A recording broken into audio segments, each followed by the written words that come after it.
नमस्कार। आज हम आजमगढ़ जनपद के अतरौलिया विधानसभा के में हैं।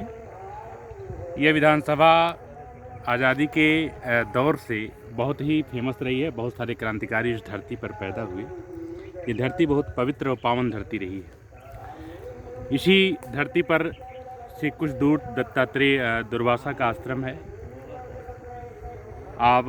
आपका दक्षिण तरफ दुर्वासा का आश्रम मिलेगा, पूरब आपका कुछ दूरी पर आपका गोविंद साहब का पवित्र स्थल है।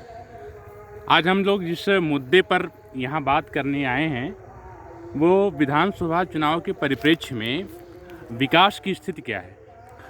अभी हम लोग ये इसी के ठीक आगे नहर पड़ती है, नहर के खड़ंजे से आ रहे थे तो ये देखा कि अभी भी काफ़ी दिनों से वो खड़ंजा उसी तरह पड़ा हुआ है। अगर कोई सही ढंग से गाड़ी चलाने के जिसको न पता हो, एक्सपर्ट न हो, तो वो हाथ पर तोड़वा सकता है।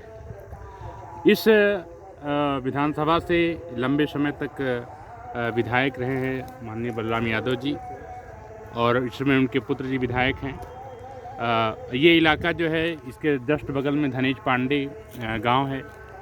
धनेज पांडे धनेज दुबे गांव है। इसके नहर के पीछे समधी गांव पड़ता है और ये लिंक है एक तरीके से। इधर आपका बुढ़नपुर पड़ेगा, उसी के आगे अतरौलिया पड़ेगा, अतरौलिया मुख्यालय पड़ेगा। यानी पूरा जो विधानसभा है अतरौलिया विधानसभा के नाम से जाना जाता है। सबसे बड़ी चीज़ ये है कि यहाँ के लोगों से जब हम लोगों ने थोड़ा बहुत बातचीत करने की कोशिश की तो बहुत सारे लोगों ने ये कहा कि बहुत सारे ऐसे गांव हैं जिनके घर तक जाने के लिए रास्ता उपलब्ध नहीं है, और रास्ता अगर है तो एक ज़माने से अगर खड़ंजा बिछा हुआ है तो खड़ंजा ही है, उस पर पिच नहीं हुआ है। जहाँ एक तरफ प्रधानमंत्री ग्राम सड़क योजना की बात हो रही है और उत्तर प्रदेश सरकार अपने ढंग से बात करे कि हमने गाँवों को लिंक कर दिया है। आप अगर इस नहर से आज इस गांव की तरफ आएंगे तो आपको खड़ंजा मिलेगा, और ऐसा खड़ंजा कि फोर व्हीलर उस पर नहीं आ सकती। अगर फोर व्हीलर आती है तो उसके आप नीचे की चादर तोड़वा सकते हैं। मतलब इस तरह का रास्ता है। तो यह इस क्षेत्र के जो विधायक हैं और जो पूर्व विधायक हैं या जो वर्तमान विधायक और भी लोग हैं, अन्य पार्टियों के लोग हैं, और चुनावी गहमागहमी के दौर में जब ये लोग जनता के बीच जाते हैं तो ये बताते हैं कि हमने अपने विधानसभा क्षेत्र में बड़े बड़े काम किए। ठीक है, यहीं समधी में आपका राजकीय महाविद्यालय भी है, ये सपा शासन में इसका गठन हुआ था। यहीं पर अतरौलिया में 100 शैय्या का अस्पताल है। ये कुछ काम हैं, और भी विधानसभा की कई रोडें पर देखी गई हैं जो रोड ठीक ठाक हैं। लेकिन जो वर्तमान संदर्भ में जिसमें हम बात कर रहे हैं, वर्तमान संदर्भ में ये देखने को मिल रहा है कि बहुत सारे ऐसे गांव हैं जहां लिंक रोड तक नहीं है, यानी लोगों के घरों तक जाने के लिए रास्ता उपलब्ध नहीं है।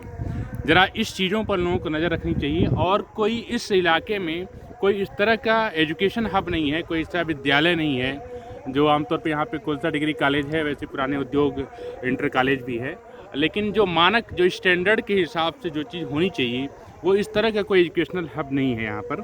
यहाँ के लोग पढ़ने लिखने के लिए जाते हैं, या तो जिला मुख्यालय जाते हैं और या तो यहाँ से बाहर जाना पड़ता है उन्हें।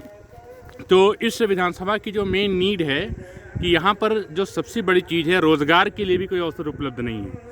न तो रोज़गार के अवसर उपलब्ध है, न ही शिक्षा का कोई बड़ा संस्थान है ऐसी कि लगभग इस विधानसभा में 5 लाख 7 लाख से ऊपर की जनसंख्या रहती है।